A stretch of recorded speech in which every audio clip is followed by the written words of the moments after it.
My name is Sergio Martinez and I'm on the C shift here at 36s, and today I'm going to be talking about the overrides. So when talking about overrides with this unit in particular, it might be a little bit different from some of the straight sticks or the quints that you might see out in operations. And to the best of my knowledge, we have the one override switch that's in the back, that not to be confused with anything like the EPUs or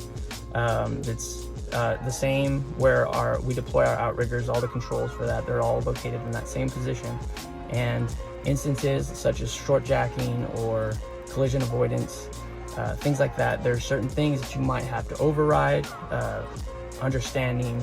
the risk that you're taking when using that override switch. So for example, let's say that I pulled up to a curb and I wanted to short jack to one side. Well,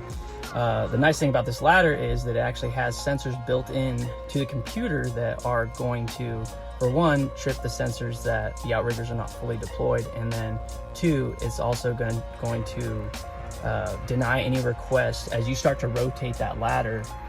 Once you get to a certain point, it's actually going to deny the action of being able to rotate, and that's when you have to coordinate with another firefighter or somebody on scene to hold that switch down, the override switch, and that'll allow you to, it'll signal an alarm on the screen. It'll notify you, it'll tell you that you're overriding that action, and from that point on, all the safeties are bypassed. So another instance when you might need to use the override could be a collision avoidance alarm, and that's basically just a proximity alarm that's telling you or denying the action of colliding with the apparatus itself. So if you are, let's say you have the ladder to the right or the left and you're lowering down really low to the ground, at a certain point, it's going to trigger that sensor. And there's not an actual sensor on the ladder itself like there are on the outriggers, but these ones,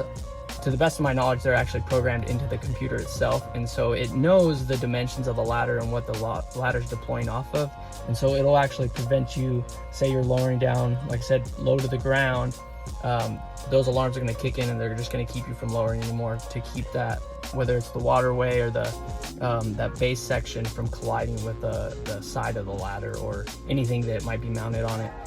Could potentially be damaged, so that's one thing you have to look out for. But as far as overrides go, that is a majority of the instances in which you would use them with this particular unit.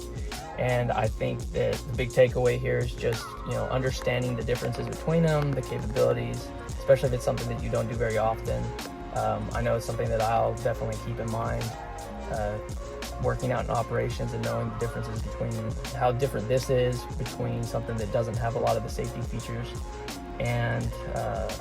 but just knowing their functions and getting your hands on it whenever you can. That's about all I got.